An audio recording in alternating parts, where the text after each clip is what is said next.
디모데후서 4장 7절 8절 말씀입니다. 우리 7절 8절 말씀을 같이 읽겠습니다. 시작. 나는 선한 싸움을 싸우고 나의 달려갈 길을 마치고 믿음을 지켰으니 이제 후로는 나를 위하여 의의 면류관이 예비되었으므로 주 곧 의로우신 재판장이 그날에 내게 주실 것이며 내게만 아니라 주의 나타나심을 사모하는 모든 자에게도니라. 아멘. 3년 전에 저희 교회 한번 오셔서 말씀을 수요일날 전해주신 적이 있고요. 오늘은 특별하게 부흥회를 좀 해달라고 부탁을, 원래 연애 때문에 오셔서 좀 어떤 면에서는 안식하는 기간인데 좀 무리한 부탁을 드렸어요.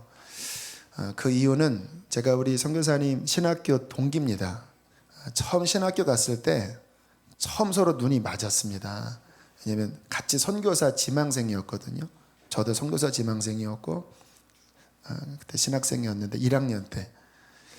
그래서 서로 눈이 맞아서 참 가장 친하게 지낸 그런 친구 선교사입니다. 근데 지금에 와서 보니까 한 분은 일본에 가 계시고 저는 선교를 파송하고 또 선교를 돕는 그런 교회로 세우도록 하나님이 합력하여 선을 이루도록 그렇게 역사하신 것을 보게 되면서 감사하다. 그 고린도전 후서 9장인가 보면 한 지체의 풍성함이 빈약한 지체의 부족함을 채우면서 평균케 하는 것이 하나님의 뜻이다라는 말씀이 있거든요. 여러분 지금 한국 교회는요, 우리 교회만 봐도요 너무너무 풍성합니다. 오늘 찬양만 봐도 이런 세션들이 있고 또 예배 인원이 있고. 근데 일본 같은 경우만 해도 이따가 이야기하겠지만 주일날 교회 다니는 크리스찬이 30만 밖에 안 된대요. 1억 2천 중에서 30만. 어느 한 도시 안에는 십자가가 하나도 없다고 그래요. 주님의 마음은요, 풍성한 곳에 있는 풍성함을 흘려보내서 평균케 하는 것이 하나님의 계획입니다. 우리 교회 부흥한다, 우리 교회 은혜롭다. 그래서 어떻게 하겠다라는 겁니까? 그 풍성함을 흘려보내서 함께 하나님 나라를 세우는 게 주님의 뜻이라고 믿거든요. 근데 주님께서 신학교 1학년 때 함께 친하게 지내는데 지금 이 시점에 와서 일본 가신 지가 17년 되셔서 일본의 그 어려운 땅에서 교회를 이제 어느 정도 세워서 이제 그 다음 일본 선교를 향하여 지금 나가려고 하는 데 있어서 아무래도 저희 교회와의 이런 연결이 어떤 하나님의 계획이 있지 않나 싶어서 연애 기간에 단순한 보고가 아니라 우리 교회 안에 일본 선교에 대한 어떤 더 문을 열어주시는 그런 집회를 해달라고 그런 부탁을 드렸습니다. 인간적인 생각이 아니고 하나님의 어떤 계획이 있다라고 믿는데 오늘 시간을 통해서 저희 교회 안에 있는 하나님의 역사가 또 우리 치바 영광교회 안에 있는 일본 선교와 연결되는 그러한 일들이 됐으면 좋겠습니다. 선교사님 개인적으로는 제가 가장 존경하는 친구 가운데 하나고요. 그때 이제 여름, 신학생들한테 여름은 가장 바쁜 시즌이거든요. 근데 우리 선교사님은 그때 90년도에 가평에 있는 믿음 기도원 아마 아시는 분들 많이 계실 거예요. 그 전과 목사님 한참 그 성령 운동 하실 때 거기에 찬양 인도자셨습니다. 그래서 여름 내내 찬양 인도하고 여름 끝나고 이렇게 개학할 때 오면요, 목이 다 쉬어서 할렐루야 하면서 거의 그 모세가 되어서 이렇게 내려오고, 저도 또 여름 또 사역하고 또 이렇게 저도 다 신 목소리로 그렇게 만났던 그런 기억이 나는데 주님께서 다시 이렇게 만나게 하셔서 어떤 하나님의 뜻을 이룬다고 그런 생각이 듭니다. 오늘 우리가 주님을 기대하면서 또 우리 일본에 있는 교회가 선교교회가 더 튼튼히 서도록 우리가 축복하고 또 격려하는 마음으로 우리 김성섭 선교사님을 우리 박수로 맞이하겠습니다.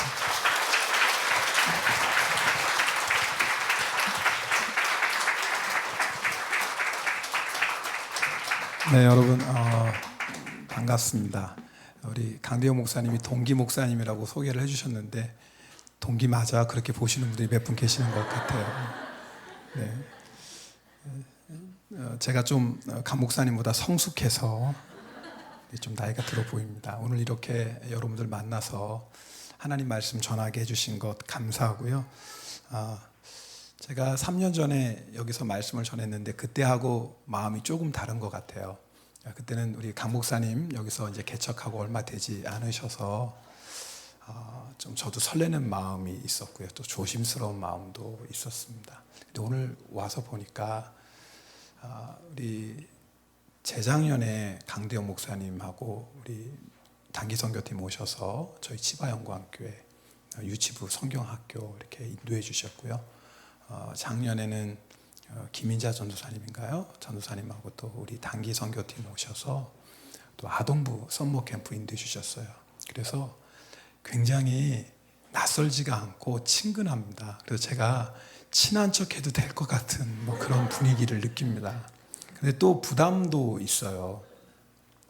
제가 강 목사님한테 우리 올 여름에도 선교팀 보내주세요. 성경학교 할 수 있도록. 그랬더니 우리 강 목사님이 하시는 말씀이 제가 수지 선한목자교회에 와서 은혜를 많이 줘야지 성도님들이 은혜 받고 가지 그냥 못 간다 그러시는 거예요. 친구가 더 무섭더라고요. 그래가지고 불을 붙이라고 그러는데 그건 강 목사님이 선수거든요. 와서 보니까 이미 성령님께서 강하게 역사하고 있으셔서 저는 뭐 할 게 없어요. 그래서 오늘 이 시간에 우리 가운데 임재하신 성령님께서 더 강하게 역사하시고 더 충만하게 역사하시는 그런 밤이 될 줄 믿습니다. 여러분 기대하시면 하나님이 기대하는 만큼 채워주십니다. 오늘은 제가 디모데 후서 말씀 가지고 은혜를 나누면서 중간중간 하나님이 이렇게 주시는 마음이 있으면 제가 사역했던 것도 좀 부끄럽지만 나누고 그러려고 합니다. 오늘 우리가 읽은 말씀은 디모데후서 말씀 여러분 아시죠? 사도 바울이요 주 67년경에 네로 황제 때 감옥에 갇히게 됩니다. 바울은 알았죠. 이게 내 세상에서 마지막이 되겠구나. 그래서 자기가 사랑하는 영의 아들 디모데에게 편지를 보냅니다. 우리가 그 부분의 한 부분을 오늘 함께 읽었습니다. 이 편지를 보내고 몇 개월 뒤에 사도 바울은 순교합니다. 오늘 우리가 함께 읽지는 않았지만 6절 말씀도 함께 읽으면 좋겠습니다. 여러분 오늘 봉독했던 말씀 6절 말씀도 함께 읽겠습니다. 같이 읽습니다. 전제와 같이 내가 벌써 부어지고 나의 떠날 시각이 가까웠도다. 여러분 민수기서 15장에 보면 하나님 앞에 제사 드릴 때 소, 양 제사 드릴 때 포도주를 가지고 전제를 부어서 함께 제사 드렸습니다. 그러니까 지금 사도 바울이 자기의 생명을 하나님 앞에 드리는 제사로 지금 고백하고 있는 겁니다. 사도 바울이 예수님 만나고 나서 일평생 주님을 위해 살아왔습니다. 예수님 만나고 그렇게 자랑했던 것들 다 내버리고 배설물처럼 여겼죠. 저는 이번에 하나님의 은혜 가운데 처음으로 성지순례를 하게 되었습니다. 원래는 성지순례 가면 제일 먼저 이스라엘부터 간다고 해요. 그런데 저는 개인적인 사정이 있어서 이스라엘은 가지 못하고 터키 그리고 그리스 마지막 로마 사도 바울이 복음을 전했던 그 발자취를 따라갔습니다. 하나님께서 그 기간 동안에 많은 것을 보여주셨는데 그 중에 가장 기억에 남는 곳이 있었습니다. 사도 바울이 감옥에 갇혀서 오늘 디모데후서를 기록했던 그 감옥 그리고 그곳에서 한 10몇 미터 떨어졌죠. 그곳에 있는 바울이 참수당했던 곳 그것을 기념해서 세워졌던 바울 참수교회가 있었습니다. 아마 여러분들 중에서도 가보신 분들도 계실 거예요. 그 바울 참수교회에 들어갔더니 앞쪽에는 베드로 사도가 십자가에 거꾸려 매달려 순교한 그림이 그려져 있었습니다. 초대교회 전승에 보면 베드로 사도는 십자가에 거꾸려서 순교했죠. 그리고 뒤에는 바울 사도가 참수당했던 그런 모습이 있었습니다. 그리고 들어갔던 예배당 맞은편에 보니까요 그 당시 바울이 실제로 참수당했다고 전해져 내려오는 그 참수당했던 참수대가 있어요. 한 높이는 한 70cm, 80cm 될까요? 예, 돌로 되어 있는데 이렇게 둥그렇게 표면이 되어 있고요. 참수당하는 사람이 거기에 목을 대면 참수하는 사람이 도끼로 내려쳤던, 초대교회 전승에 보면 그 사도 바울의 잘려나간 머리가 이렇게 바닥에 3번 튀었다고 합니다. 그리고 마지막 그곳에 샘물이 터졌고 지금도 그곳이 있습니다. 제가 오늘 시작하면서 이 얘기를 나누는 것이요, 저에게는 요즘 내가 정말 예수님을 믿고 따르는 게 무엇인가라는 것에 대해서 주님이 자꾸 생각하게 하십니다. 제가 그날 썼던 영성일기를 여러분하고 좀 잠깐 나누려고 합니다. 바울 사도의 삶은 말 그대로 오직 주님을 위해, 오직 복음을 위해 살았던 삶이었습니다. 그리고 그렇게 죽었습니다. 이 세상에서의 마지막은 저마다 다를 수 있습니다. 바울과 같은 마지막은 누구에게나 허락된 마지막이 아닙니다. 그러나 예수님을 주님으로 고백하는 자라면 누구나 바울처럼 주님을 위해, 복음을 위해 살아야 합니다. 살아가는 모양은 다양하지만 삶의 목적은 오직 하나, 주님입니다. 바울처럼 순교의 자리에 나아가지 못하는 자라도 순교자의 삶을 살아야 합니다. 이번 성지순례의 결론은 오직 주님이었습니다. 오직 복음이었습니다. 성지순례는 끝이 났지만 하늘나라를 향해 가는 천국 순례는 진행형입니다. 저도 마지막에 바울처럼 선한 싸움을 싸우고 나의 달려갈 길을 마치고 믿음을 지켰다고 담대하게 고백하는 순교자의 삶을 살고 싶습니다. 제가 그날 그 교회를 보고 어떤 마음이 들었냐면 바울이 너무 부러운 거예요. 바울이 안 됐다. 바울 사도 정말 많은 고난 당하고 고통 가운데 순교했구나. 이런 마음이 아니라 바울 사도가 너무 부러운 거예요.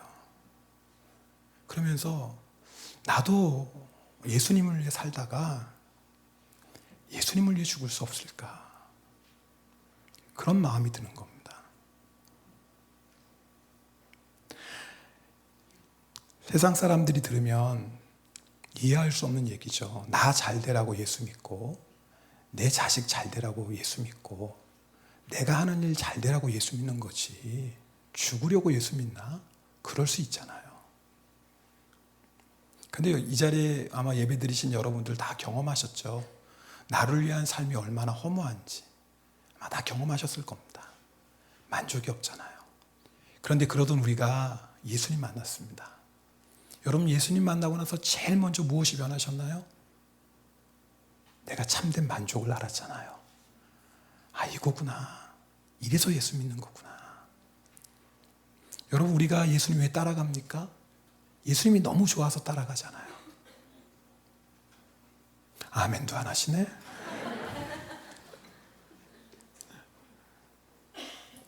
그럼 제가 한번 또 해야 되잖아요. 네. 여러분, 예수님 왜 따라가십니까? 예수님 너무 좋아서 따라가시죠?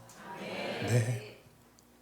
오늘 저는 여러분하고 그 얘기 나누고 싶습니다. 사실 일본 선교에 대한 얘기도 중간중간 하겠지만 사실 오늘 여러분에게 그거 나누고 싶어요. 정말 여러분 예수님이 좋아서 예수님 따라가는지, 예수님이 너무 좋아서 내가 예수님을 위해 살고, 예수님이 너무 좋은 거예요. 그래서 예수님과 함께 죽음의 길도 가는 거예요. 예수님이 너무 좋아서. 오늘 여러분이 그 믿음 가지고 있으면요, 여러분이 어디 가시든지 하나님은 여러분을 통해서 생명 살리는 역사를 행하실 것입니다. 일본만이겠습니까? 하나님께서 여러분을 통해서 정말 주님이 너무 좋아서 주님을 위해 살고, 주님이 너무 좋아요. 그래서 내가 주님 때문에 죽음의 길도 기뻐하며 갈 수 있는 겁니다. 여러분이 정말 주님 한 분만을 사랑하시는 그런 사람 되면 주님은 여러분을 통해서 열방도 변화시키십니다. 오늘 저는 여러분하고 그 말씀 나누고 싶어요. 마침 오늘 저는 처음 뵀지만 목사 안수 받으신 우리 목사님, 그 목사님이 설교하셔야 될 것 같아요. 분위기상 보면 박수 치고 환호성에서 제가 설교해도 되나? 제가 오늘 이상하게 지금 별로 이렇게 타이밍이 안 좋아요. 나를 잘 맞춰왔으면 저에게 좀 여러분이 관심을 가지셨을 텐데 뭐 저는 이게 좀 들러리로 온 것 같은 느낌이 들고 좀 그래요. 우리 목사님 왜 터키 가시겠어요? 저는 몰라요. 오늘 처음 뵀으니까. 근데 분명히 한 마음일 것 같아요. 주님이 너무 좋으니까. 주님이 너무 좋으니까. 내가 그 주님 위해서 어떻게 살까? 터키 이번에 갔는데 정말 복음이 필요한데 여러분도 뭐 다 아시겠지만 네. 기독교 인구가 4,000명, 5,000명인가 그렇다고 그러더라고요. 6천, 5천 맞죠? 6천 명이요? 네, 그렇더라고요. 기독교 인구가 6천만 명이 넘죠. 터키 인구가. 와, 전 놀랐어요. 왜 그 땅에 가실까? 한 가지 이유 때문이에요. 예수님이 너무 좋은 거예요. 예수님이 너무 좋아요. 그래서 주님이 아마 그러셨을 것 같아. 내가 그곳에 나의 사랑하는 영혼들이 있는데 고생할 텐데 좁은 길 험한 길인데 죽을지도 모르는데 나를 위해서 너 가지 않을래? 아마 그럴 때 우리 목사님이 네 주님 감사하죠. 내가 누군데 주님을 위해 살 수 있는 놀라운 영광의 길을 걷게 하십니까? 아마 그렇게 우리 목사님 주님의 부름에 반응하시고 터키 가신다고 저는 생각합니다. 오늘 말씀의 6절에 보면 바울이 나의 떠날 시각이 가까웠다 그러잖아요. 근데 이 떠날다는 말은요, 원래는 풀어놓다는 의미예요. 그 말이 뭐냐면 정박되어 있는 배를 이제 선원이 항해하기 위해서 푸는 겁니다, 밧줄을. 사도 바울은요, 이 세상의 마지막 죽음을 앞에 두고 자기가 마치 새로운 땅을 향해서, 아니 자기의 진짜 집 본향을 향해서 출항하는 것으로 지금 고백하고 있습니다. 죽음이 끝이 아니라는 거예요. 죽음이 나의 사랑하는 주님을 만나러 가는, 희미하게 만났던 주님이거든요. 그런데 이제는 그 주님을 얼굴과 얼굴을 맞대고 만나는 거예요. 바울의 마음이 설렘이 있어요. 내가 그렇게 사랑하고 좋아하는 주님을 이제는 얼굴과 얼굴을 맞대고 보는 거예요. 바울 안에 그런 설렘이 있어요. 그런 기대가 있어요.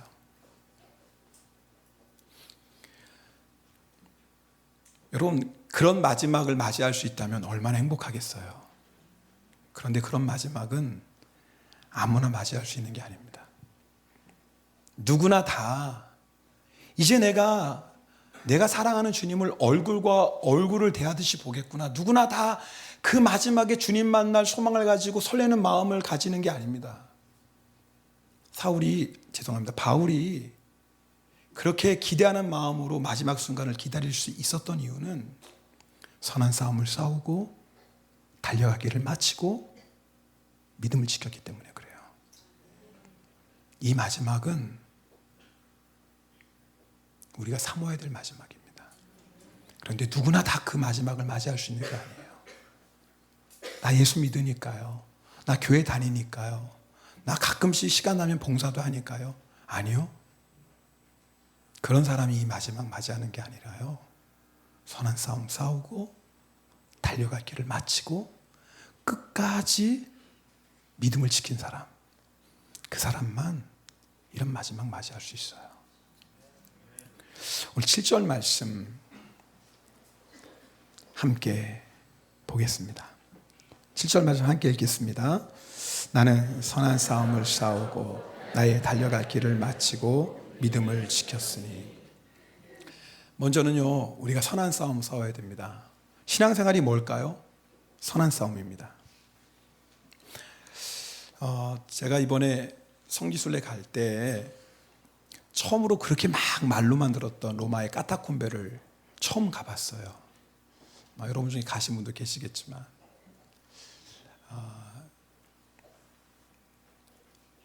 성도들이 환난과 핍박을 피해 예수님 한 분, 그분 따라 그분을 향한 내 믿음 지키고자 지하 공동묘지에 숨어 있었던 거 아니겠습니까? 근데 인솔자가 그런 얘기를 하더라고요. 근데 그냥 농담처럼 하는 얘기인데 저는 그 얘기가 잊혀지지가 않아요. 이런 말을 하더라고요. 오늘날 기독교인 중에 이런 곳에서 한 달을 살라고 하면 그래도 자신은 끝까지 예수님을 믿겠다고 할 사람이 얼마나 될까요? 이 가이드 하시는 분이 그냥 인솔하다가 지나가는 말로 그렇게 했던 것 같기도 해요. 근데 제가 그 얘기를 듣는 순간 이런 생각이 들었어요. 저와 함께 신앙생활하는 우리 교회 성도님들, 만약에 이런 곳에서 한 달 동안 예수님 때문에 믿음 지키기 위해서 한 달 동안 살려고 하면 우리 성도님 중에 얼마만큼이나 저는 그래도 끝까지 예수님 따를 겁니다. 한 달이 문제겠습니까? 1년이 문제겠습니까? 주님과 함께라면 저는 끝까지 이곳에서 살 수 있습니다 라고 말할 수 있는 성도가 몇 명이나 될까? 제가 심각하게 생각해 보게 되었어요. 지금은 잘 몰라요. 그죠? 지금 오늘 예배 드리는 여러분들 다 너무 아름답게 은혜 충만하게 예배 드리고 있어요. 수지선암 목자교회는 뭐 한 달이 문제겠어요. 1년도 다 아멘하고 들어가실 것 같아요. 네. 근데 아멘 한 분 하시잖아요. 수상한 거예요. 이게요. 지금 수상한 거예요. 이게 아멘이 잘 안 나오잖아요. 늦게 아멘하는 건 효력이 없거든요. 또 네. 여러분 어떠세요? 우리가 지금은요 잘 몰라요. 내가 그 순간 되면 어떻게 될까? 근데 알 수 있는 방법이 있어요. 여러분이 지금 믿음의 선한 싸움 싸우시는 분들은 그 순간이 와도 주님 따라갈 수 있습니다. 그 순간 대바하지 알죠? 아니요. 지금 알 수 있어요. 내가 지금 주님 때문에 믿음의 선한 싸움을 싸우는 사람은 그 순간이 와도 주님 따라갑니다.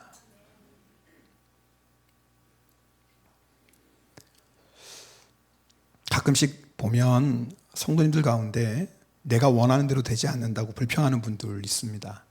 예수 믿는데 왜 이렇게 고생하고 힘들어야 된다고 원망하는 분들이 있어요. 성지순례 함께 갔던 목사님이 그런 말씀 하시더라고요. 그런 까딱콤베에 방문하면서 야, 우리가 불평하고 힘들어하는 게 사치구나. 너무 편하게 예수 믿어서 그렇구나. 어떤 분들은 말씀하죠. 그때는 그때고 지금은 지금이죠. 맞습니다. 그때는 그때고 지금은 지금이에요. 우리가 초대교회 성도들처럼 예수님 믿는다고 모든 것 잃어버릴 필요도 없을 거고 예수님 믿는다고 지하 무덤에 숨어 살 필요도 없어요. 그러나 여러분 아시죠? 그때나 지금이나 영원토록 변하지 않는 진리 한 가지가 있습니다. 그것은 오직 예수 그리스도만이 우리를 구원하시는 분이라는 거예요. 오직 주님만이 우리의 소망이세요. 오직 주님만이 우리가 생명 다해 섬겨야 될 왕이십니다. 우리가 생명 다해 사랑할 분은 딱 한 분밖에 없어요. 주님입니다. 여러분 매일 그 싸움 하시는 겁니다. 오히려 우리는요 초대교회 성도들보다 더 힘들고 어려운 싸움 싸우고 있습니다. 차라리 환난과 핍박이 있으면 알잖아요. 내가 이 환난 앞에 핍박 앞에 내 믿음을 지켜야 되겠구나 알잖아요. 근데 우리는 더 무서운 싸움 싸우고 있을지도 몰라요. 세상의 즐거움, 세상의 명예, 죄의 유혹. 예전에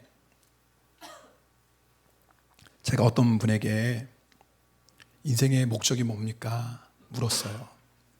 그랬더니 저는 별 욕심 없어요. 큰 부자 되는 그런 욕심도 없고 그저 돈 많지 않아도 돼요. 먹고 살만한 정도만 있으면 되고 성공하지 않아도 돼요. 그냥 꾸지 않고 살면 되고요. 큰 집도 필요 없어요. 그냥 작은 집이라도 내 집 있으면 좋겠고요. 아이들 공부 잘 못해도 괜찮아요. 그래도 건강하게 그냥 나쁜 사람이란 소리 안 듣고 살면 좋겠고요. 큰 거 바라지도 않아요. 병 없이 사고 없이 하나님이 주신 생명 잘 사다가 평안하게 천국 가는 거예요. 여러분 중에 그런 분 없습니까? 소박하잖아요. 욕심도 없어요. 그냥 먹고 살만 하면 되고 뭐 나는 큰 꿈 없어요. 그저 남한테 빌리지 않을 만큼 살면 되고, 뭐 넓은 집, 궁궐 같은 집, 뭐 그런 거 생각도 안 해요. 그저 조그만해도 내 집 있으면 되고, 뭐 그 정도면 되지. 근데요, 기독교인들 중에요, 이런 사람이 의외로 많은 거 아세요? 여러분, 그 안에, 내 삶의 그 소망 안에 예수님이 있습니까? 복음이 있습니까? 근데 우리는 그렇게 편안하게 살고, 주일날 교회 나가고, 내가 헌금하고, 봉사하고, 그것이 내가 예수님 잘 섬기는 거라고 생각해요. 속고 있는 거죠. 선한 싸움을 싸우지 않는 증거입니다. 여러분이 정말 내가 예수님을 믿고 그 말씀대로 살려고 딱 결산하는 순간부터 선한 싸움은 시작됩니다. 죄하고 안수할 수가 없어요. 여러분이 내가 이제는 하나님의 뜻대로 살겠습니다 결단하는 그 순간부터 우리는 죄와 싸우기 시작합니다. 예수님이 뭐라고 말씀하셨어요? 마태복음 5장 29절 30절에 만일 내 오른손이 너로 실족하게 하거든 빼어내버리라.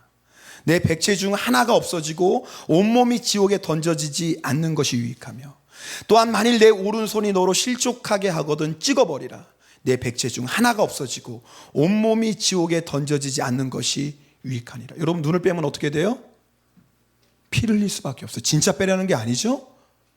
내 안에 있는 죄의 유혹을 과감하게 잘라버리라는 거예요. 여러분, 우리가 손을 찍어버리면 어떻게 돼요? 피를 흘리죠. 여러분, 우리가 죄와 싸울 때 어떻게 싸워야 돼요? 피 흘리기까지 싸워야 돼요. 왜 그렇죠? 죄는 우리를 지옥으로 이끌기 때문에 그렇습니다. 죄를 가지고는 천국에 갈 수 없어요. 영원한 생명을 얻기 위해서는 죄와 싸워야 됩니다. 끝까지 믿음을 지키기 위해는 첫 시작이 뭐냐면 죄와 싸우셔야 돼요. 넘어질 수 있죠. 그런데 죄와 싸우는 사람은요, 반드시 죄를 이깁니다. 왜요? 이미 그리스도 예수께서 십자가의 보혈로 죄에서 승리하셨습니다. 그 주님이 우리의 주님이십니다. 그 죄와 싸우는 사람은 반드시 죄를 이겨요. 그런데 아십니까? 싸우지 않으면 이길 수 없어요. 그리고 싸우지 않는 사람은 절대로 끝까지 믿음을 지킬 수 없습니다. 여러분, 죄와 싸우고 계십니까? 내가 예수님을 사랑하면 그 순간부터 싸움은 시작됩니다. 어떤 싸움이에요? 내가 사랑하는 예수님의 말씀대로 내가 살 것인가? 아니면 내가 예수님을 사랑하지만 지금까지 살아왔던 그 편안한 삶에 내가 안주할 것인가? 싸움이 시작됩니다. 여러분이 사랑하시는 그 예수님의 말씀대로 살기로 결단하는 그 순간부터 싸움은 시작됩니다. 여러분이 싸우고 계십니까? 그러면 여러분은 끝까지 믿음을 지키는 성도의 삶을 살고 있는 겁니다. 그런데 여러분 중에 싸움이 끝났다, 이게 심각한 거예요. 더 이상 죄와 싸우지 않기 때문에 그렇습니다. 제가 일본에서 목회할 때 우리 교회 성도님 중에 한 분이 빠찡코, 여러분 빠찡코 잘 모르시죠? 아세요? 어떻게 아시지? 한국에도 있나요? 없잖아요. 그런데 너무 좋아하셨어요. 그래서 일본에서 일하셔서 돈을 벌어서 한국에도 집도 사시고 재산도 좀 모아놓고, 근데 빠찡코에 빠지셔서 일본에 있는 돈 다 허비하고 그 다음에 한국에 있는 것까지 팔기 시작했어요. 그런데 문제는 뭐냐면 그걸 못 끊는 거예요. 못 끊는 거예요. 그것 때문에 자기 인생이 망가지는 것을 자기가 알고 있어요. 아는데 끊지를 못하는 거예요. 죄는 우리 힘으로 절대 이길 수 없잖아요. 근데 이분이 그동안에 오랫동안 교회 다니시면 이제 정말 예수님을 믿기 시작하셨어요. 정말 예수님을 딱 믿고 나니까 뭐가 시작됐어요? 싸움이 시작된 거예요. 내가 이제는 정말 예수님의 뜻대로 살겠다고 결단하는 그 순간에 싸움이 시작됐어요. 근데 이 싸움이 얼마나 처절한지 몰라요. 3년 걸렸어요. 3년. 어느 날은요, 그 집사님이 교회에 안 오셨어요. 갔더니 목사님, 저 또 지고 말았어요. 내가 너무 부끄러워서 교회도 이제 못 나가겠어요. 교회도. 제가 집사님께 그랬어요. 집사님 그래서 포기하실래요? 제가 넘어졌는데요. 목사님 어떻게 또 교회 가요? 집사님, 싸우면 반드시 이겨요. 지금은 진 게 아니에요. 넘어진 거지. 집사님 넘어진 거지 진 거 아니에요. 집사님이 넘어지는 모습 보고 나는 절대 이길 수 없어. 싸움을 포기하면 그때 지는 거예요. 그때 진짜 지는 거예요. 집사님 포기하지 마세요. 넘어진 거예요. 다시 일어나서 싸우세요. 3년 걸렸어요. 그런데 승리했습니다. 여러분, 죄와 싸우십시오. 사람하고 싸우지 마세요. 여러분, 사람하고 싸우시는 분 없죠? 마귀에게 속는 거예요. 마귀는 우리가 영적 싸움 싸우지 못하도록 항상 사람하고 싸우게 해요. 누구 때문에 힘들어? 누가 문제야? 당신이 문제야. 당신 때문에 집안이 안 돼. 다 속고 있는 거예요. 왜요? 육적인 싸움을 싸우는 사람은 영적인 싸움을 싸울 수가 없거든요. 싸움의 대상을 잘못 잡은 거거든요. 여러분, 믿음의 싸움을 싸우십시오. 그것이 끝까지 믿음을 지키는 시작입니다. 두 번째는요, 오늘 사도 바울이 자기는 달려갈 길을 마쳤다라고 고백해요. 사도 바울이 예수님 만나고 30년 동안 복음의 길을 달려갔습니다. 자, 우리 이 성경 말씀은 다 알지만 찾아서 함께 읽었으면 좋겠어요. 고린도후서 11장 23절에서 29절까지의 말씀입니다. 고린도후서 11장 23절에서 29절까지입니다.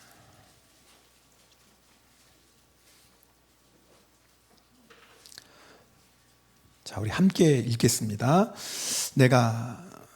아직 안 쳐졌나요? 고린도후서 11장 23절 29절입니다. 다 몇 페이지죠? 네, 다 찾으세요. 찾으신 척 하지 말고 찾다가, 그런 분 계세요. 찾다가 잘 못 찾으니까 창피하니까 좀 먼저 다 찾으셨죠? 네. 자, 우리 함께 읽겠습니다. 내가 수고를 넘치도록 하고 옥에 갇히기도 더 많이 하고 매도 수없이 맞고 여러 번 죽을 뻔하였으니 유대인들에게 40에서 하나 감한매를 5번 맞았으며 3번 태장으로 맞고 1번 돌로 맞고 3번 파선하고 일주야를 깊은 바다에서 지냈으며 여러 번 여행하면서 강의 위험과 강도의 위험과 동족의 위험과 이방인의 위험과 시내의 위험과 광야의 위험과 바다의 위험과 거짓 형제 중에 위험을 당하고 또 수고하며 애쓰고 여러 번 자지 못하고 줄이며 목마르고 여러 번 굶고 춥고 헐벗었노라. 이 외의 일은 고사하고 아직도 날마다 내 속에 눌리는 일이 있으니 곧 모든 교회를 위하여 염려하는 것이라. 누가 약하면 내가 약하지 아니하며 누가 실족하게 되면 내가 애타지 아니하냐. 사도 바울이요 30년 동안에 자기가 어떻게 주님을 따라갔는지를 고백하고 있어요. 근데 놀라운 게 사도 바울이 이 길에서 뭐 하지 않았다고요? 멈추지 않았어요. 포기하지 않았어요. 여러분, 우리가 다 바울처럼 믿음의 경주를 하고 있는 사람들입니다. 여러분, 중간에 멈추지 마십시오. 열왕기상 13장에 보면은요, 하나님께서 우상 숭배하는 여로보암 왕을 경고하시기 위해서 하나님의 사람, 이름은 나오지 않아요. 하나님의 사람을 베델로 보냅니다. 유대에서. 하나님의 사람이 마침 베델에 딱 도착했는데 여로보암이 뭐 하고 있었어요? 네, 우상 숭배하고 있었어요. 향을 사르고 있었어요. 그래서 하나님의 말씀을 선포하죠. 하나님의 심판을 선포합니다. 그 모습을 보고 여로보암 왕이 손을 내밀죠. 저놈을 잡으라고. 어떤 일이 일어납니까? 내민 손을 다시 오므릴 수가 없었어요. 그러면서 하나님의 사람이 말한 것처럼 제단에 무너지고 재가 쏟아집니다. 그때 여로보암 왕이 하나님의 사람에게 기도하죠. 이 발을 원래대로 회복시켜 달라고. 그래서 하나님의 사람이 기도해서 회복이 됩니다. 그때 여로보암 왕이 나와 함께 집에 가서 쉬라. 내가 내게 예물을 주리라. 그때 하나님의 사람이 이렇게 말합니다. 왕께서 왕의 집 절마를 내게 준다 할지라도 나는 왕과 함께 들어가지도 아니하고 이곳에서는 떡도 먹지 아니하고 물도 마시지 아니하리니 이는 곧 여호와의 말씀이 내게 명령하여 이르시기를 떡도 먹지 말며 물도 마시지 말고 왔던 길로 되돌아가지 말라 하셨음이니이다. 그리고 정말 베들로 왔던 길이 아니라 다른 길로 내려갑니다.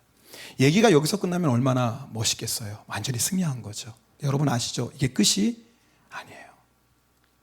그 상황을 봤던 그 아들들이 자기 아버지에게 가서 그 모든 일 이야기합니다. 성경은 한 늙은 선지자라고 해요. 아마 옛날에 선지였던 모양인 것 같아요. 그 얘기를 듣고 나귀를 타고 내려갑니다. 그리고 상수리 나무 그늘 아래에서 쉬고 있었던 하나님의 사람을 만납니다. 얘기하죠. 쉬고 떡도 먹고 가라고. 그랬더니 하나님의 사람이 똑같이 말합니다. 하나님 나에게 말씀하시기를 왔던 길로 되돌아가지 말고 이곳엔 떡도 먹지 말고 물도 마시지 말라고 했다. 그때 늙은 선지자가 어떻게 말합니까? 아니다. 천사가 나타나서 말씀하셨는데 너 떡도 먹이게 하고 물도 마시게 하라고 했다 이 얘기예요. 그때 하나님의 사람이 어떻게 합니까? 그 얘기를 듣습니다.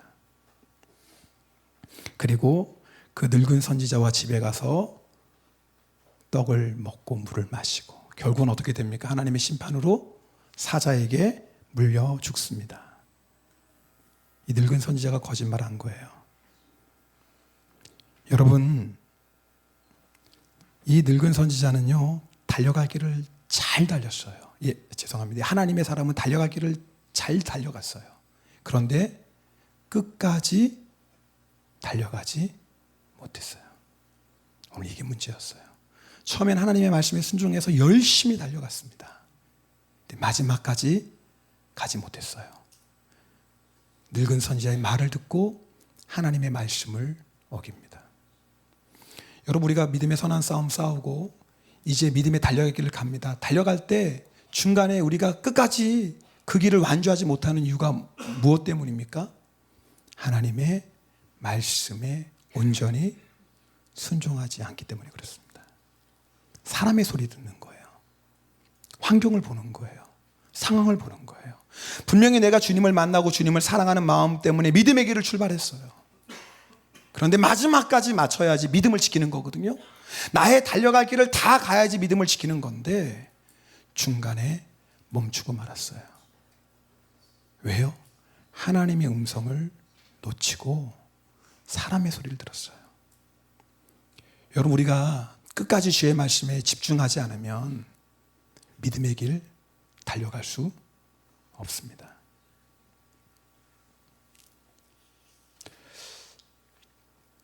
제가 일본에서 이렇게 사역하는데 저희 교회는 처음에 이렇게 한국인들이 중심이 되어서 개척이 되었습니다. 사실 제가 원래는 일본 선교가 아니라 이제 강 목사님 잠깐 말씀하셨지만 제가 이제 아프리카에 가려고 그렇게 준비하고 있었어요. 제가 중학교 3학년 때 예수님 만났는데 그때 주님 만나고 나니까 주님이 나에게 주님의 십자가를 보여주셨는데 너무 감격스러운 거예요. 주님이 나를 위해서 죽으셨는데 그럼 나는 어떻게 주님께 보답할까? 그래서 제가 주님께 제 몸을 드리겠습니다. 제 삶을 드리겠습니다. 제가 선교사가 되겠습니다. 그랬어요. 그때 생각에는 아프리카가 제일 가난하고 힘든 곳이라고 생각을 했어요. 그래서 제가 아프리카 선교사가 되겠습니다. 그리고 이제 고등학교 졸업하고 당연히 이제 신학교 가고 그래서 하나님 주신 비전은 나는 이제 아프리카 선교사가 될 거야. 그리고 이제 준비했어요. 그런데 저희 이제 감리교에서 선교사 하기 전에 면접이 있습니다. 그래서 그때도 제가 벌써 18년, 19년 전의 얘기입니다.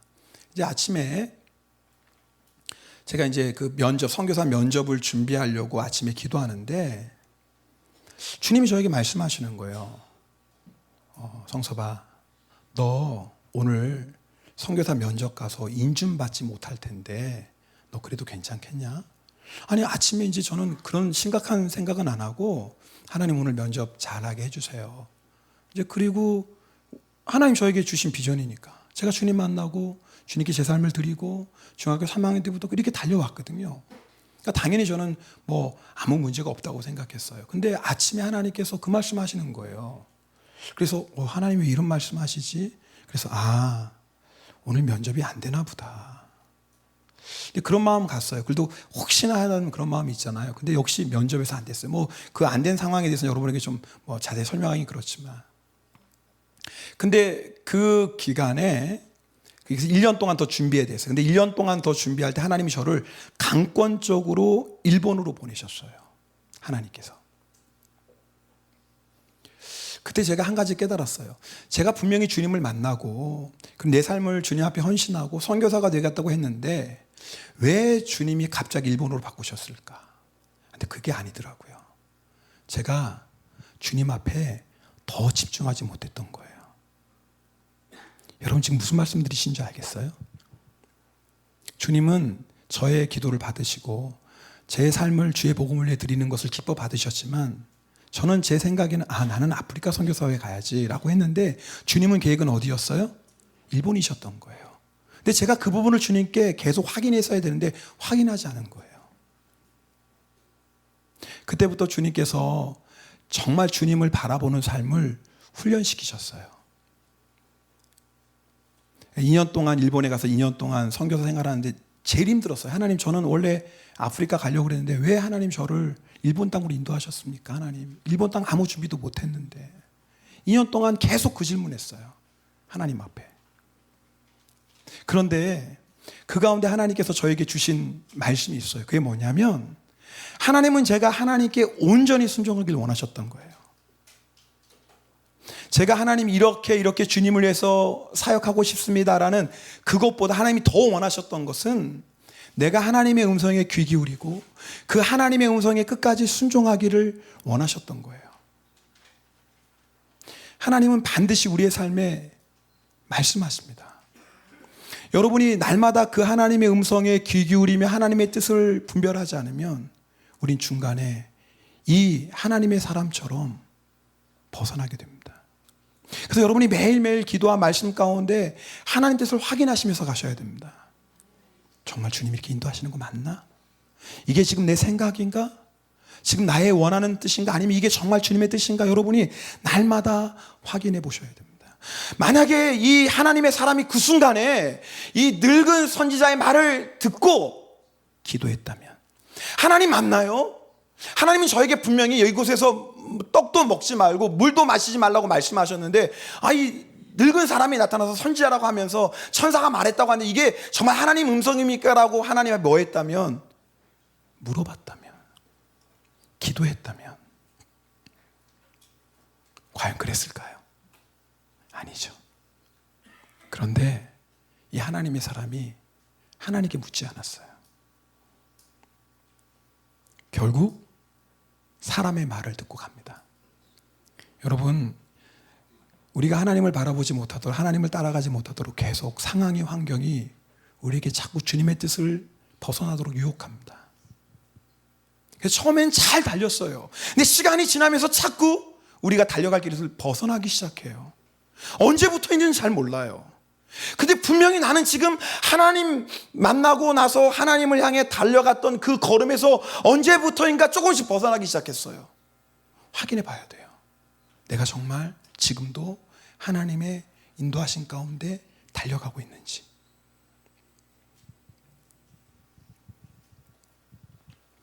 일본 분들 섬기다 보면 저희 교회 한 25%는 일본 분들입니다. 75%는 이제 한국 분들이고, 그래서 10시에는 일본어 예배를 드리고요. 12시에는 한국어 예배 드리고 또 일본말로 동식 통역하고 있습니다. 근데 일본 분들 섬기다 보면 너무 답답할 때가 있어요. 왜냐하면 속을 알 수가 없어요. 좀 말을 해주면 좋겠는데 어떨 때는 그냥 속에 있는 얘기 우리 한국 성도는 그냥 다 쏟아붓잖아요. 다 쏟아붓고 목사님 아시죠? 뭐 제가 앞에서는 그렇게 얘기해도 뒤끝이 없는 사람이에요. 뭐 이러잖아요. 뒤끝까지 있으면 사람도 아니죠. 그런 사람이. 그런데 일본 분들은 얘기를 안 해요. 근데 뭘 자기 마음을 나눠주셔야지 제가 뭘 부족한지 또 어떻게 알 거 아닙니까? 무슨 일이 있나요? 그러면 아무 문제 없다는 거예요. 웃으시면서. 그리고 교회 안 나오시고. 감을 못 잡는 거예요. 감을. 그러면서 어떤 마음이 드냐면 자꾸 낙심하게 되는 거예요. 들어보세요. 자꾸 낙심하게 되는 거예요. 하나님 날 일본 땅에 부르셔서 결국은 일본 선교회에서 하나님 부르시고 그런데 일본 사람이 너무 힘든 거예요. 뭘 보니까요? 사람 보니까. 좀처럼 마음은 안 열고 좀처럼 자기 얘기 안 하고 3년이 지났거든요. 제자 훈련도 받았거든요. 그런데도 도무지 자기의 속을 잘 고백을 안 하는 거예요. 이런 일본 사역 계속 할 수 있을까? 또 저처럼 성질 급한 사람이 낙심하게 되는 거예요. 근데 낙심이 오니까 어떤 문제가 생기냐면 제가 달려가야 될 길에서 자꾸 쉬려고 해요. 여러분, 만약에 그 하나님의 사람이 상수리 나무 그늘에서 안 쉬었다면, 여러분 그런 생각 안 해보셔서 이 말씀, 이 사람이 그냥 피곤하고 힘들었지만 거기서 쉬지 말고 하나님이 말씀하신 그 말씀을 완전히 이루기까지, 유다에 도착하기까지 쉬지 않고 그냥 계속 갔다면 그런 일이 있었을까? 달리는 사람은 옆에 못 보는 거 아시죠? 달리는 사람은 옆에 있는 사람 얘기 안 들리는 거 아시죠? 쉬면은요, 옆에 있는 것들이 보이고 쉬면은요, 다른 사람의 얘기가 들려와요. 근데 그때부터 헷갈리는 거예요. 이게 주님의 뜻인가? 천사가 나타나서 그랬다고 그러는데 이게 정말 주님의 음성인가? 헷갈려요. 왜 헷갈려요? 내가 끝까지 달려가야 되는데 중간에 딱 멈추면 그때부터 주님의 뜻이 흐리흐리되져요. 쉬지 마세요.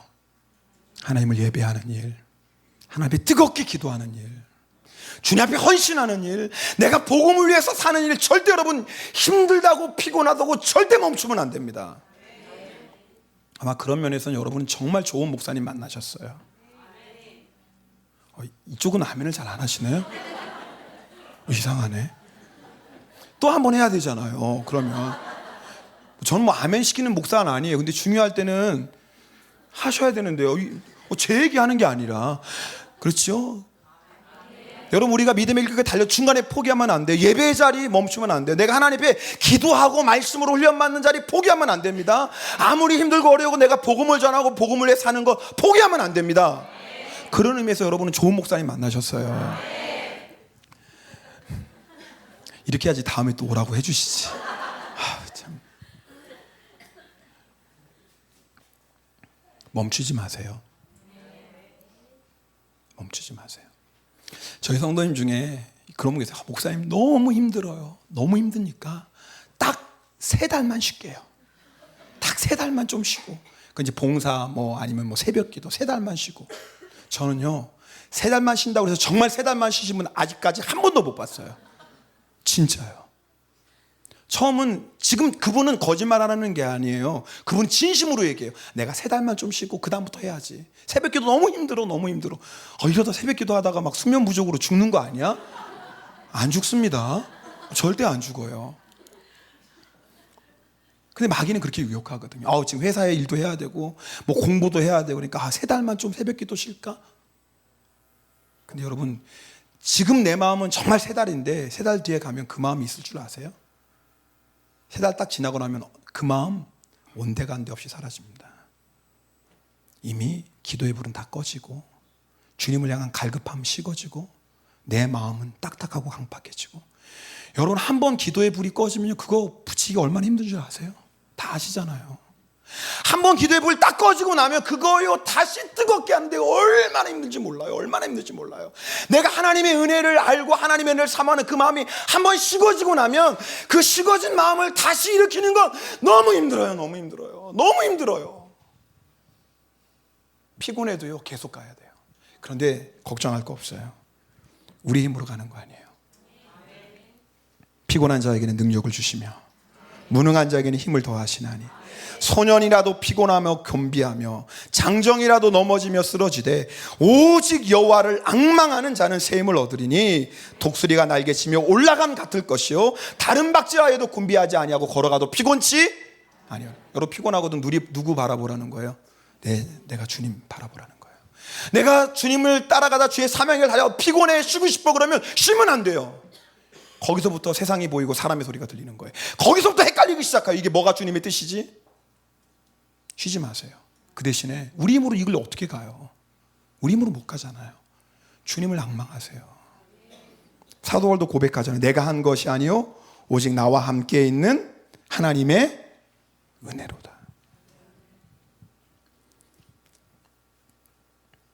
이렇게 끝까지 자기의 길을 달려간 사람이 믿음을 지키는 거예요. 여러분 우리가 예수님 믿고 구원받았죠? 네. 그럼 내가 구원받았는 그 믿음을 어떻게 해야 돼요? 네, 끝까지 지켜야 돼요. 내가 예수 믿는 믿음 하나로 우리는 구원받는 겁니다. 행위로 구원받는 거 아니에요. 믿음으로 구원받죠. 근데 내가 믿음으로 구원받았는 그 믿음을 어떻게 해야 돼요? 끝까지 지켜야 되는 거예요. 근데 저절로 지켜지나요? 아니에요. 믿음의 선한 싸움 싸우셔야 돼요. 죄와 싸우셔야 돼요. 끝까지 달려가셔야 돼요. 중간에 멈추면 안 돼요.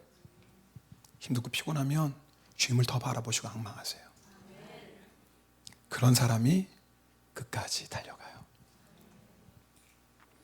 제가 이번 성지순례 갔다 와서 제가 너무 두려운 거예요.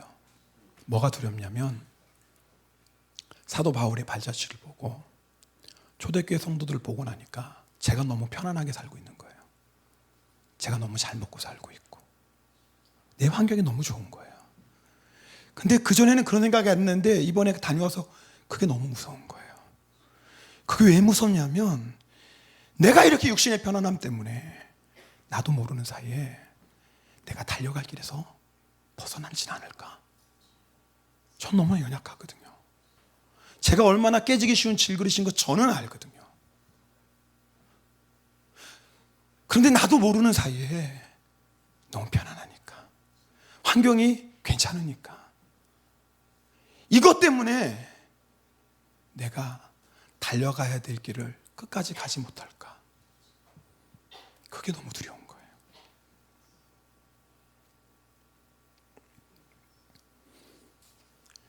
오늘 우리 말씀 8절 함께 읽겠습니다. 8절입니다.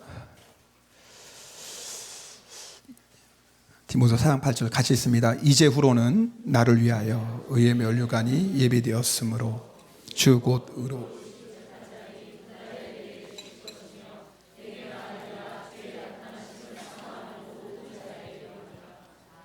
여러분 우리가 끝까지 믿음을 지켜야 되는 이유가 있어요. 사도 바울이 뭐라고 고백하냐면 내가 끝까지 믿음을 지켰으니 그리고 이제 나를 위해서 뭐가 준비되었다고요?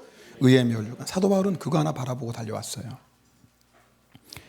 자기에게뿐만 아니라 뭐예요? 곧 의로우신 재판장. 그분을 사모하는, 여기서 사모한다라는 뜻, 우리는 한국말 성경은 사모하는데 원래 뜻은 아가파오예요. 사랑이에요. 하나님이 누구에게요? 하나님을 사랑하는 자. 제가 맨 처음에 사랑 얘기했죠? 우리가 주님 따라가려면 어디서부터 시작하는 거예요? 주님 사랑하는 마음. 내가 주님만 사랑하는, 내 마음이 주님 한 분만으로 만족하는 거예요. 내 마음이 이제는 주님 한 분이면 충분해요. 내가 주님 너무 좋아요. 주님 너무 사랑해서 이제는 뭐예요? 믿음의 선한 싸움 싸우고 죄와 싸우기 시작한. 주님을 사랑하니까. 주님 사랑하면서 죄와 함께 할 수 없잖아요. 그러니까 주님 사랑하니까 죄와 싸우는 거예요. 그 주님 사랑하니까 뭐예요? 나의 달려갈 길을 끝까지 가는 거예요. 그런 사람이 뭐예요? 믿음을 지켜요. 그리고 그 사람이 뭐예요? 하나님이 약속하신 의의 면류관.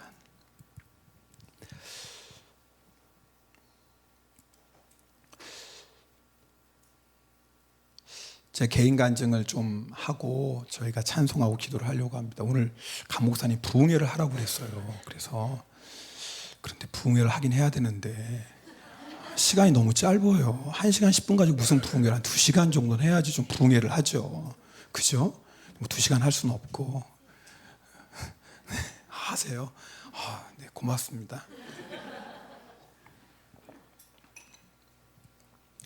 제가 천국이 저에게 실제가 되었던 그런 사건을 여러분에게 별일 아니지만 저에게는 천국이 이제 실제가 되었던 일이 있었습니다. 제가 이제 일본에서 이제 교회를 개척하고 하다가 사역하다 너무 육적으로 너무 힘든 거예요. 쉽게 말하면은 재정적으로 너무 힘든 겁니다. 그래서 뭐 도저히 매월 월세를 내야 되는데 감당할 수 없어서 저 이제 아내가 그때 임신하고 얘기를 나서야 되는데 도저히 뭐 그런 상황이 안 되는 거. 또 이제 장모님도 일본에 오실 수 있는 형편이 안 되고 그래서 이제 처가집으로 아내를 보내고 사택을 정리하고 이제 교회에서 제가 생활을 했어요. 근데 저는 먹을 것이 없어서 고난당하는 그때가 처음이었던 것 같아요.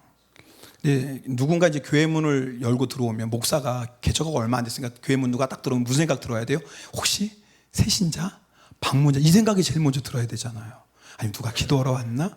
아니면 누가 혹시 상담하러 왔나? 이런 생각 들어야 돼. 무슨 생각이 드는지 알아요? 누가 혹시? 어떻게 하셨어요? 세상에 신령하시네. 그래서 누가 먹을 거 안 갖고 오나? 목사가요, 야, 생각했던 것보다 배가 고프니까 취해지는구나. 그런 생각이 들었어요. 한여름인데 목욕을 해야 되는데 목욕탕 갈 돈이 없잖아요. 집도 뭐 교회로 이사 왔는데. 그래서 교회 주방에, 우리 여성교회는 모르는 얘기예요. 이거 방송 되나? 김치 담그는 다라 있잖아요, 여기.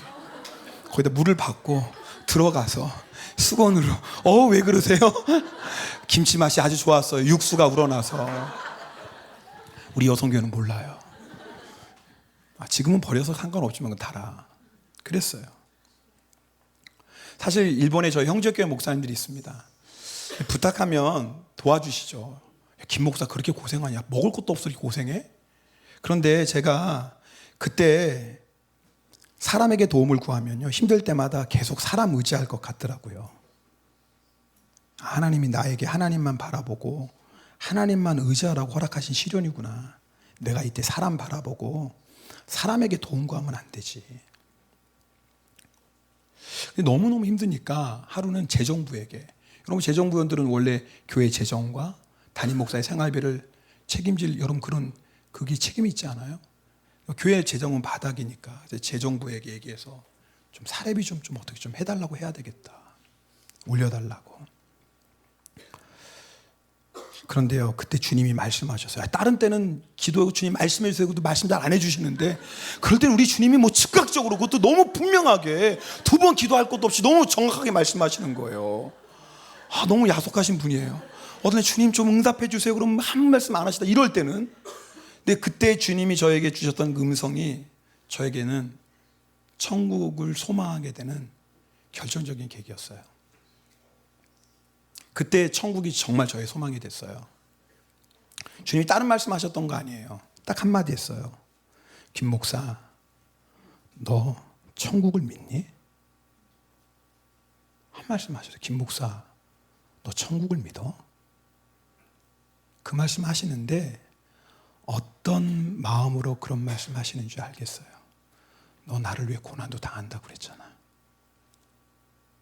너 나를 위해 생명도 바친다고 그랬잖아. 너의 소망은 천국밖에 없다고 그랬잖아.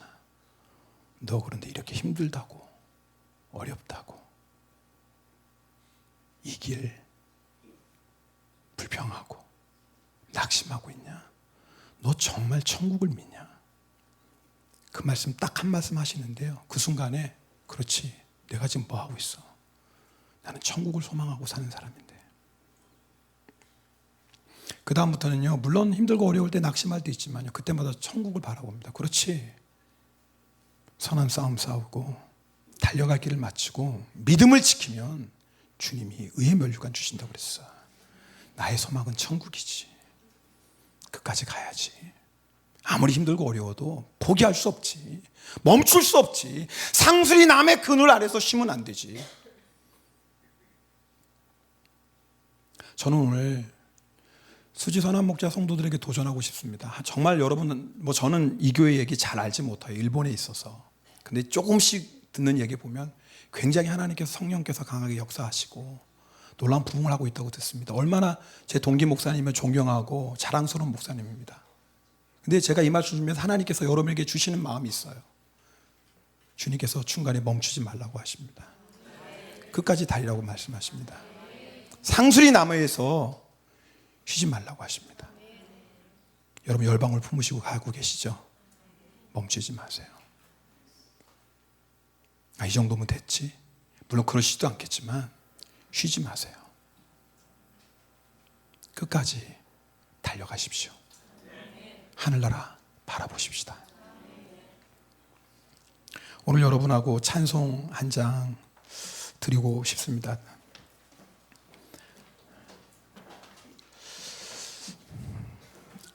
나의 맘 받으소서. 오늘 이 시간에 우리의 마음 하나님 앞에 다시 한번 드리기 원합니다. 여러분 하나님 사랑하십니까?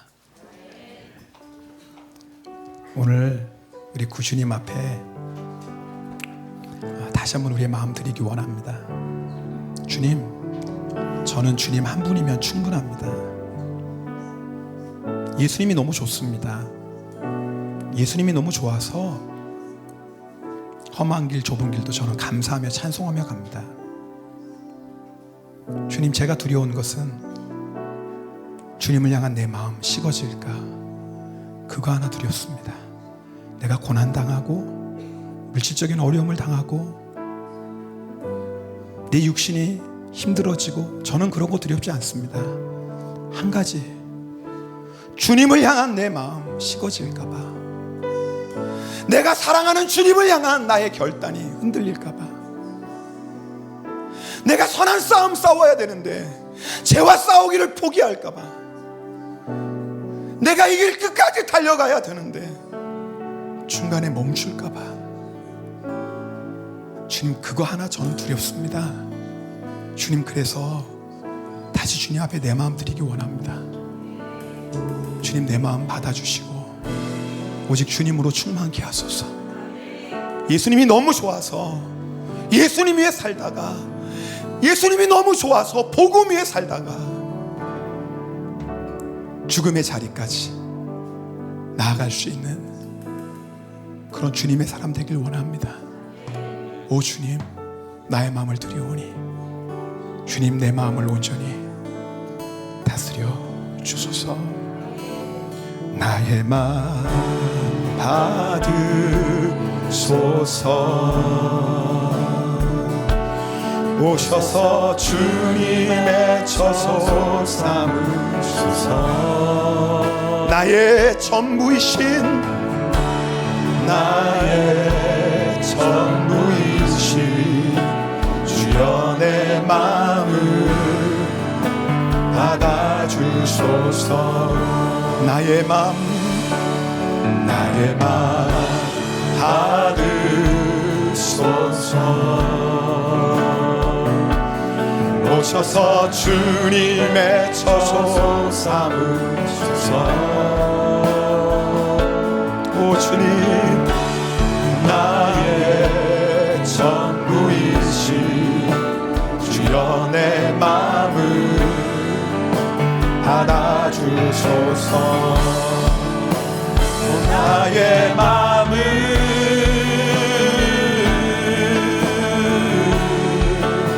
주님께 열었으니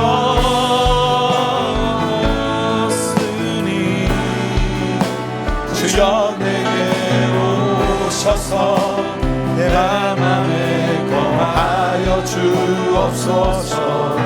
주가 기뻐하는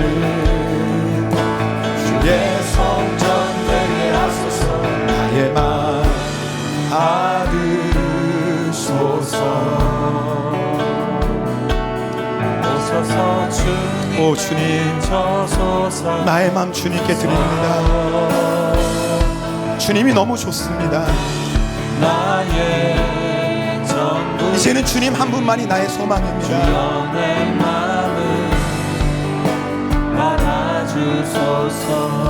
이 시간 여러분하고 찬양하며 기도하길 원합니다. 제 마음이 그런 감동이 있습니다. 내가 정말 주님 한 분만을 사랑합니다. 주님, 이제 내가 믿음의 선한 싸움 싸우고 주님이 나의 허락하신 이 믿음의 길 끝까지 달려가고 주님 앞에 서는 그 순간까지 내가 믿음 지키길 원합니다. 내 주님, 이제는 주님이 나의 전부가 되십니다. 우리 그런 마음 있는 분들은 이 찬송할 때 이 제단 앞에 와서 함께 무릎 꿇고 기도하면 좋겠어요. 정말 주님께 내 마음을 드리고 내가 주님 사랑하는 마음으로 선한 싸움 싸우고 내가 주님 사랑하기 때문에 이 길을 끝까지 달려가고 오직 그의 면류관 바라보며 끝까지 주님과 동행하길 원합니다.